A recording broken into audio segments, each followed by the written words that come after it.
Season 1 of Written in Stone, the 1990s, is supported by Tension Climbing, wooden training tools designed with purpose in Denver, Colorado.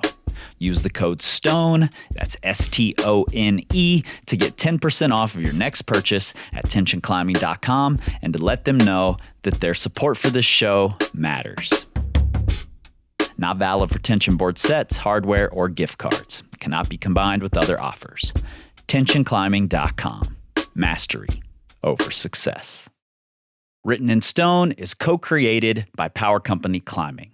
Products, training plans, and education to help you become a better climber. PowerCompanyClimbing.com. Use the code STONE, that's STONE, for 20% off of almost everything. Learn, grow, excel.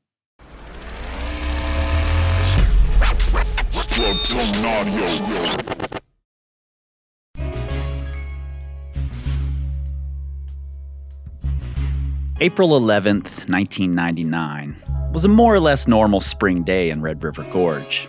Temps were actually quite good, and despite it being one of the wettest months of the year, the humidity was also fairly low. Well, for the red, that is, which actually means the humidity was fairly high. But I digress. At the Mother Lode, one of the most promising crags in the country at the time, there was a small crowd of hardcore locals in the now famous Madness Cave, including philosophy professor Bill Ramsey, who'd just finished one of his projects up the middle of the massive sandstone cave. He noticed the young, quiet local phenom strolling into the cave and suggested to her that she should give it a try. I mean, she was running out of things to do since she'd made a habit of doing everything first try, including all of their hardest things. And when she didn't ask the grade of the new route, Bill didn't offer it. She assumed it was another 512 or something, and she casually tied in and set off. And the bouldery moves right off the ground didn't even register, and she was soon at the big horizontal break where the business, the giant, nearly 45-degree overhang, intimidating to nearly everyone, began.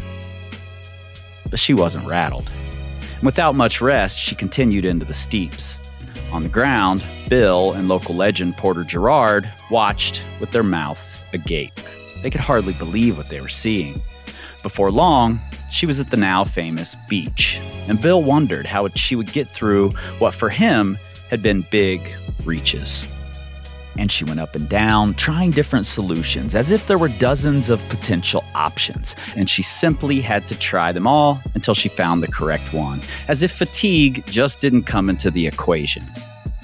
She eventually found and pulled on holds that nobody else would consider holds, making a massive move to overcome the blankness and establish on the head wall. Not far to go, but if she fell here, she certainly wouldn't be the last to do so. The accumulated pump over the next decades would stop many good climbers just short of clipping the chains. But not today. Not for her. She just didn't fall in these situations. Upon lowering to the ground, she learned that Bill had given the route the name Omaha Beach and the grade of 13D, making Katie Brown the first woman to onsight the grade.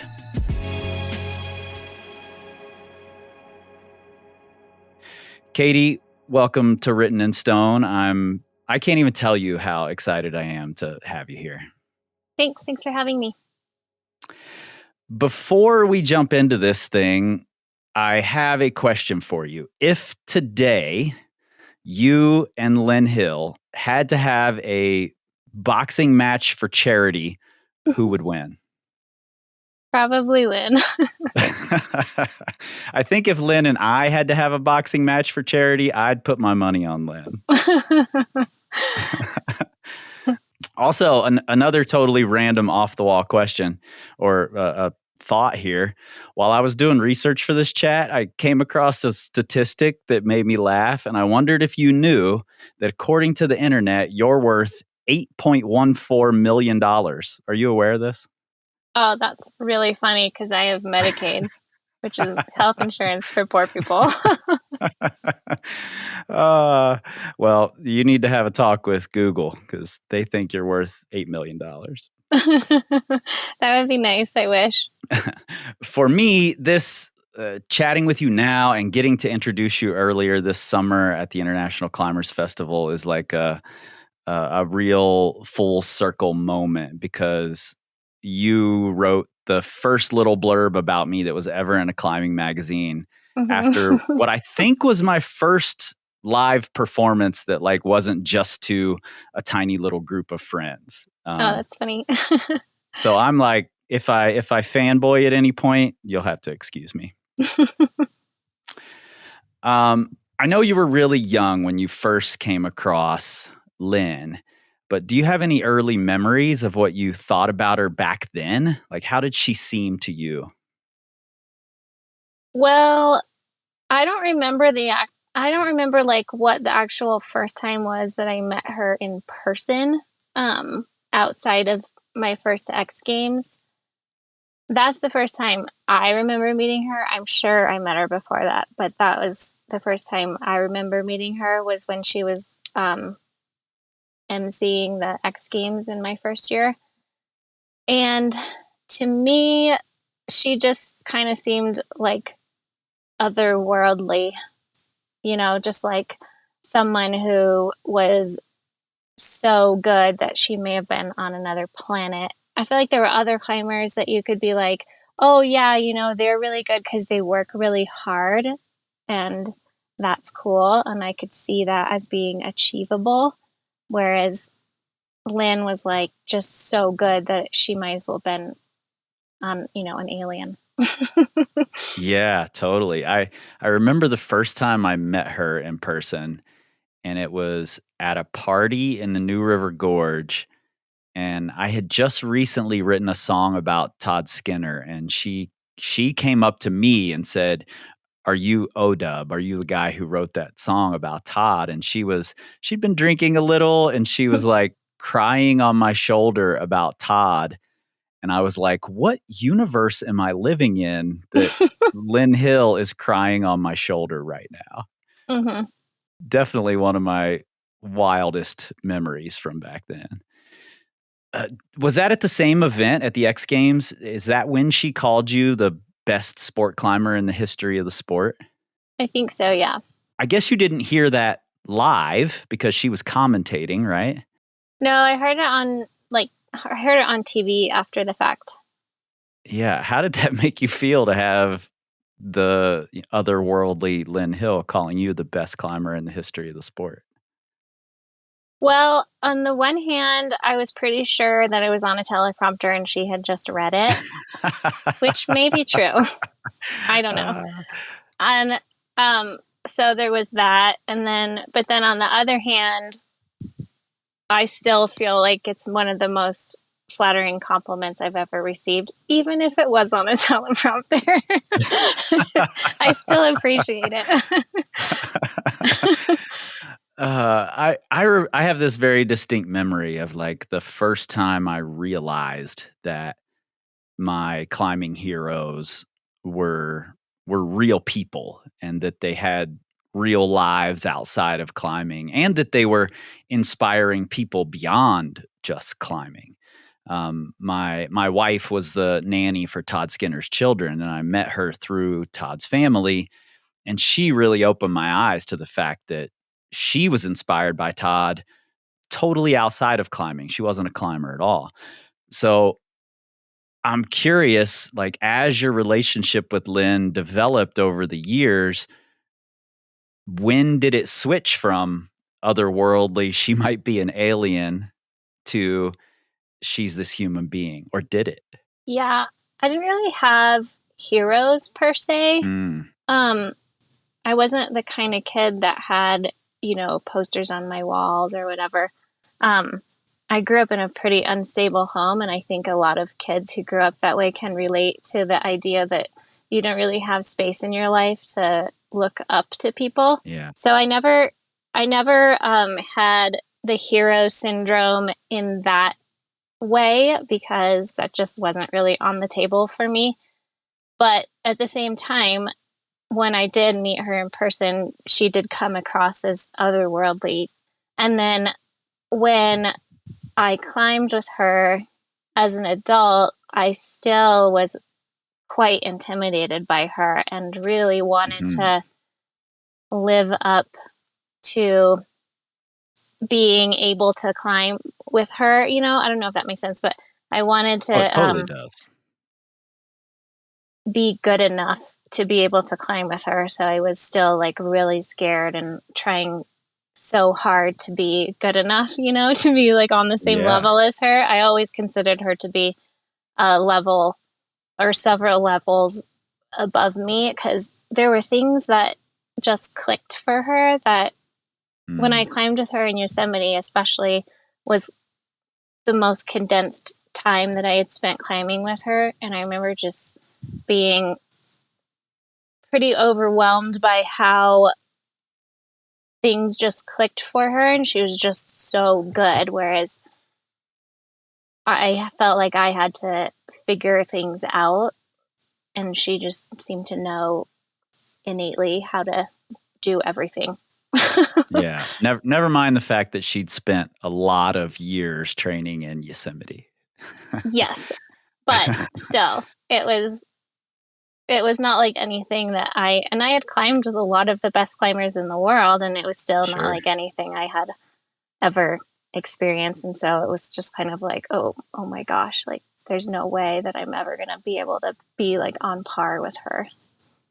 Yeah. Did your relationship with her stay that way? Did you ever get more comfortable, do you think?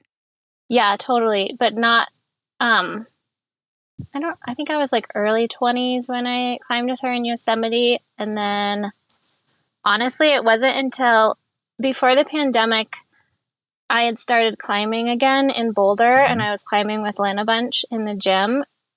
And it really wasn't until then that I feel like I got really comfortable with her as a person Mm. and just saw her as another person. And um, it took all that, time and maturing and becoming a parent myself and all this stuff to just kind of like shift that mentality from someone on a pedestal to just being like, oh yeah, we're friends now. Yeah, I read a bunch of articles about, I mean, in preparation for, putting that story together, I read a ton about Lynn. And I remember reading one article, I believe it was about Isabel Patissier, I think is her name. And she was talking about how Lynn was really cold and that Lynn had this sort of reputation as being cold, which I could understand because she's very focused and serious a lot of the time, and comes across that way. But then I've I don't also see her that seen way at Lynn. all. Right, I've seen Lynn be really goofy and Goofy. silly, Totally. and and I think she probably at competitions when she was, in that mode came across that way. And maybe Isabelle Patissier also saw Lynn as like this otherworldly person Hmm. that she was a little intimidated by. Hmm. Um, but it's really the goofy, silly Lynn that stands out in my thoughts when I think of her. Yeah. But I could also see, many people have called me cold before too. And I think sometimes when you might be a little more reserved, it can come across as cold. And also, I never competed with Lynn, so I never saw her when she was that focused. But I could see her being so focused that someone might perceive that as coldness. But honestly, she's like the furthest thing from cold. Yeah, I think so too. I think so too. I'm glad you had the word goofy in your head too, because that's Totally. people look at me strange when I call Lynn Hill goofy, but that's how she acts. I love it. Um, you were just talking about climbing with her in Yosemite, and that was the west face of Leaning Tower, right? Hmm. How did that come about? First off, if you didn't have this like we're friends yet relationship. Well, I kind of cold called her. um, I I don't know. Sometimes I make kooky decisions, and I really wanted to climb with another woman, Mm, and she's the one. So And she's the Yosemite climber and just someone that I thought would be super cool to be able to learn from. Because didn't have much. I mean, I had multi-pitch experience, but it's not really the same. So, Right. even though that was like a single day climb, it's not like a multi-day thing. Yeah, I just thought that she would be the coolest one to try to do it with, and it would be a really great learning experience. And yeah, I mean, no one really tops climbing a route with Lynn. So Yeah, yeah, for sure. Have you read her blog post, her essay about climbing that with you? I think so. It's been a long time, but I'm pretty sure I read it when I was researching my book because I wanted to make sure I had all the facts from the Leaning Tower right, because I didn't want my memory to be off. I just read it again last night, and I'm really struck by the humility that Lynn writes with. You know, she's very open about, this was really hard for me, and I really just wanted to hand the lead over to Katie. Or she's very open with all of her insecurity of climbing up there, or the things that she found difficult. And just reading that and thinking of the status of Lynn Hill, it just felt really good to read. Yeah. I mean, from my perspective, it seemed like nothing was hard for her on that. And I felt like I was Right. just flailing the whole time. And she was like, do, do, do, do, do. I'm sure there aren't many people who've ever accused you of flailing while you climb. I can't imagine that's a thing. Was there a time in your climbing, because you started so young, or well, young for back then, these days, climbers start when they're 3 or something. That's true. Um, because you started when you were young, was there a point in time where you felt like you sort of had to represent for women? Not really. I feel like I was always just trying to survive. And I don't know if that's because I had like mental health stuff or whatnot, but Lynn was a way better role model in that regard. Like, I think she really, put herself in those shoes. For me, I was just like, oh God, how can I get to the next day? Well, I remember watching you, from the time when you were, 13 or whatever, in the Red River Gorge, and as you grew up and sort of reinvented yourself as a trad climber, and going and doing the west face of Leaning Tower with Lynn. And to me, whether you were putting yourself in that role model position or not, I think it looked that way from the outside, that you were this exemplary model of growing up and reinventing yourself. To the point that, I very distinctly remember my daughter, my oldest daughter, making a book for maybe first or second grade or something, about you. Oh, that's sweet. And I think it had you, and it had um, maybe Tori Allen and maybe Cicada Generic were like her 3 role models at the time. Nice. So I think it came across that way, whether you meant it to or not. Yeah. I think I could have done a better job in that role, but live and learn. Yeah, I think, in hindsight, we can all do better jobs in whatever our roles are. Right.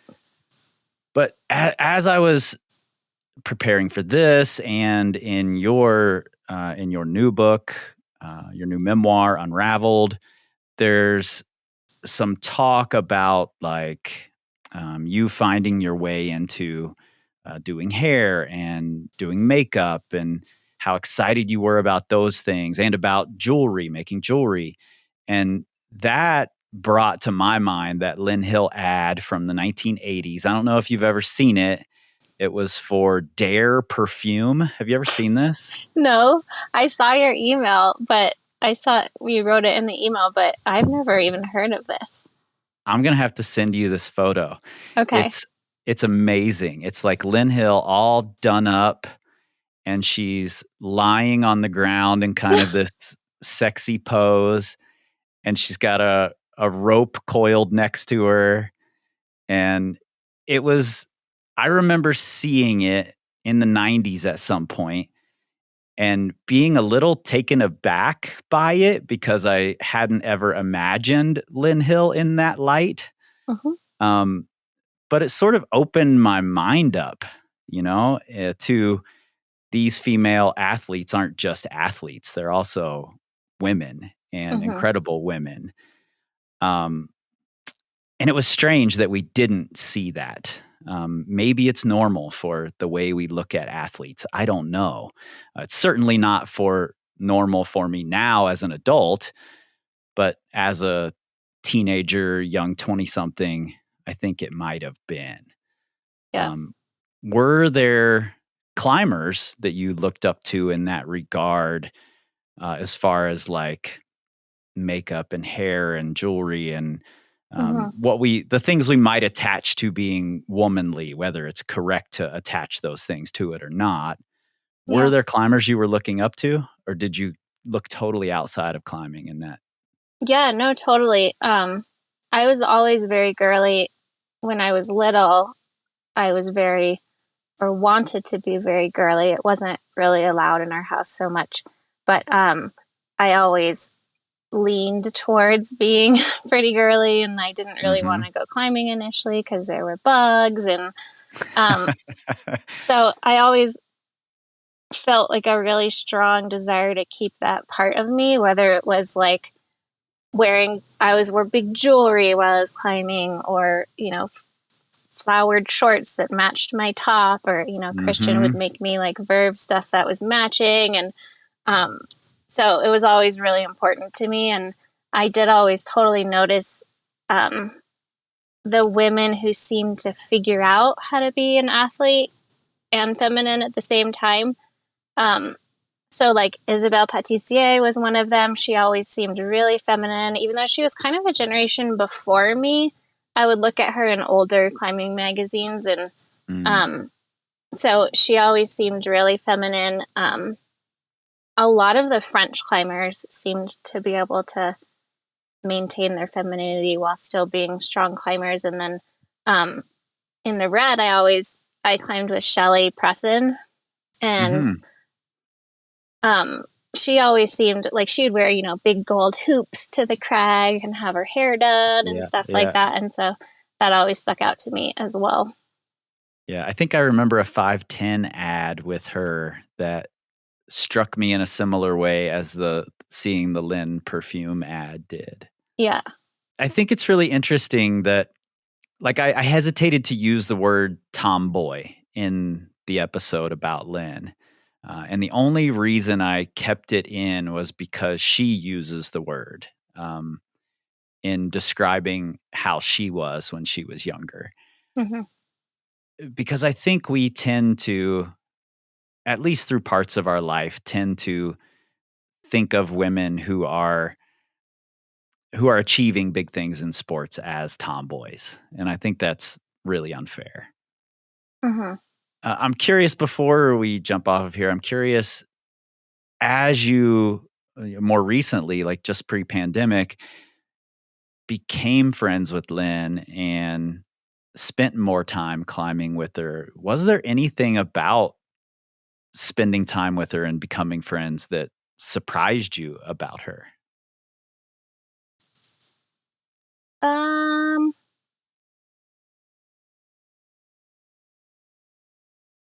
I mean, it didn't really surprise me, but I think one thing I noticed was her generosity, whether it's with her Mm. time or um, helping other people or being available for other people, or she just has a very generous spirit. Um, in like a variety, literally and metaphorically. I feel like so it didn't surprise me, but it was fun to kind of see that side of her more, and then also her silly, goofy side. For some reason, anytime I think of Lynn as goofy, I have this image of her one time at a trade show when I ran into her. She had this weird, big, like bulbous hat on. I wish I had a photo of it. It was this strange, it looked like something out of like Good Times, that TV show from the 80s that Raj would have worn. Hmm. Crazy hat. I wish I had a photo. I think Anyway, those are like the hats they would wear in the valley in like the 70s, right? Those probably, kind of old probably. school, like that classic photo of the guys in front of El Cap. I feel like whenever she wears those hats, it's that vibe. Yep, almost like an oversized paperboy type of hat. Hmm. Yeah, so funny. Are you climbing at all these days? Not really. I was climbing a bunch before we moved and was really, really enjoying it. And so that was kind of pre-pandemic. um, there's a little bouldering gym in Loveland, Colorado that we'd go to and climb with another family who had a girl Taylor's age. And then I was climbing with Lynn a bunch at the Boulder Rock Club. And I found I was just having a blast and feeling really strong. And I thought it was really cool how, as an older adult, I feel like when I was younger, I was very like disconnected from my body. And so I didn't really Mm, understand like maybe what was happening with your muscles when you're trying to do a certain move or whatever. It's just like you can do it or you can't. And so I found it really cool coming back to climbing as an older adult, figuring out like, oh, if I do this move and I engage this muscle, I can do it more successfully. And noticing all these little things that never noticed when I was younger. Um, but then we moved, and part of the reason we moved was because we had hoped to open a little gym in Salida because there isn't one, mm, but that kind of fell through. So nowadays, there's not really a gym in Salida. There's a teeny tiny little bouldering gym, but it's not great. And I don't often have a full day to yeah. that I would need to go down to shelf or climb somewhere outdoors. So without a gym, there's not much climbing at all. Yeah. I feel the full day struggle. I have a 25-year-old daughter, a 3-year-old granddaughter, and now I have a 16-month-old daughter. Oh So, wow. uh, so number Starting one, I'm over. surrounded by women and I love it. Um, but yeah, totally starting over, and I definitely feel I only have a half day, or I only have a couple of hours that I can get out and try to do something. Yeah. One of the things I love about Lynn is that she was both a really successful competitor, and she's, climbed some of the hardest things, but she obviously also enjoys the adventure and the exploration, and she'll go out and climb on easy things. And like you said, she's really generous with her time and just enjoys climbing and spending time with people. And she finds real joy in all of it. At least that's how it seems to me watching her. Hmm. Um, you were a dominant comp climber, but I've also heard you mention things like doing the Mathis Crest, and something about getting benighted on um, something in El Dorado Canyon, and your time in Indian Creek in Moab. So the adventure and the exploration of climbing is also something that I know you've found joy in. Hmm. And even though you're not climbing right now a lot, I'm curious, do you think that even with all the complicated feelings wrapped up in climbing for you, do you think there will be a time when you're finding joy in it again, when it's a part of your life again? I hope so. Right now it's just a matter of accessibility, but Sure. and otherwise I think I would be climbing a bunch and enjoying it a lot. But yeah, I mean, kind of coming back to climbing in my late 30s was a big shift and really fun and cool. And one of my funny, or I thought it was funny when we first started climbing again, we went to Wild Iris because it was easy. You know, it's a great spot with kids because there's all Mm-hmm. those forts in the woods and there's like no approach and great camping and everything. And so we were at the base of this route and some dude walked up and asked my husband about the climb we had just done and how to do it or something like that. And I had just, hung the draws and he came up and asked my husband about it. Of And I was course. like, but I did that. Like I was the one that, and so I thought, how cool is it that I've gotten to experience in one lifetime being the person who, every time you go to a crag, everybody knows who you are. And Yeah. also the girl at the crag who, the guys assume that it was the guy that put up the top rope. I've gotten to experience these two extremes within the sport, which is, I think, pretty rare and feels, to me anyway, it feels pretty special that I get to kind of be on both ends of the spectrum. Hopefully as my daughter gets older and whatnot, I'd love to get back more into like the adventure side of climbing and just, like big days in beautiful places, which all of those days are some of my favorite days. So Yeah, that makes me happy to hear. Not that there was this guy asking your husband instead of asking you. it was but just funny. but it makes me happy to know that you are still that you still do love it and that there's going to be time for it in the future. If you're ever back in Wild Iris, look me up. That's my home area. So, Yeah. so I'll take you to the crags where there aren't dumb guys who just assume women aren't climbing hard. I just assume there's going to be a 13-year-old girl at the crag who I want beta from. Right. Totally. I mean, that's the norm these days. But I can't thank you enough for taking the time to chat with me today and, learning to climb in the red myself. You've always been a source of inspiration for me, especially including in all the ways that you've reimagined and reinvented yourself.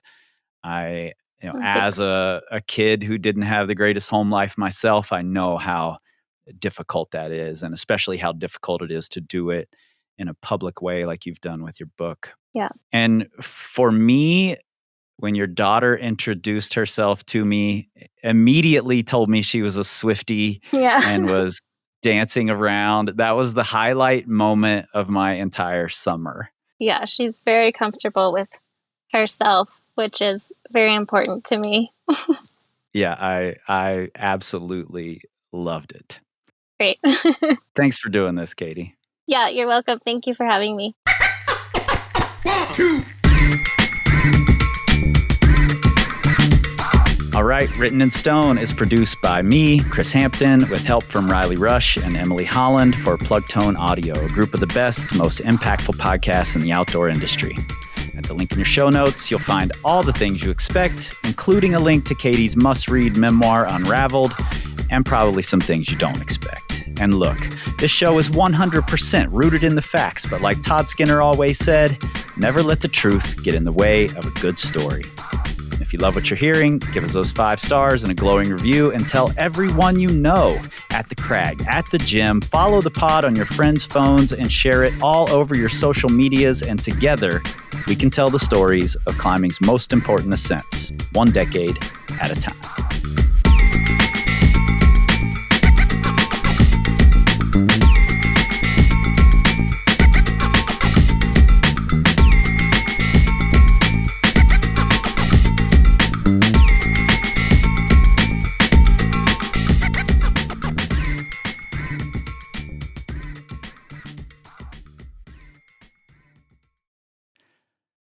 Stoners. This is our secret club. See, I told you I was going to fanboy through that entire conversation. But I do love hearing from Katie, and I really love the contradiction of she doesn't really have heroes, but Lynn might be an alien because she's otherworldly. I just love that, to know that someone at the caliber of Katie Brown, once called the best sport climber in the history of the sport by quite possibly the best female climber in the history of the sport, or the most important female climber in the history of the sport, Lynn Hill, hearing that they think other climbers are otherworldly is really fantastic for me. And hopefully these first 2 episodes are a good, taste of what's to come. It's essentially every week you're going to get an episode for the next few months, actually, and it will go story episode and then a week conversation episode with a pro or a top climber who has been inspired by that ascent or that climber. And then we'll follow that up with another story. There are going to be some bonus conversations thrown in there. We're going to double up occasionally. One of those is coming soon. But next week is a story episode about one of the most important ascents ever. Not just for the 90s, but ever. It's still talked about today and hotly debated today. And it is the story of a British superstar launching himself into orbit. And maybe most exciting for me is that in the lead up, he does something that sets off a domino effect that will reverberate through several episodes of this season, including 1 or 2 bonus episodes that are coming that are some of the most fascinating pieces of the 1990s for me. All right. Again, thanks for listening. I'll see you next week.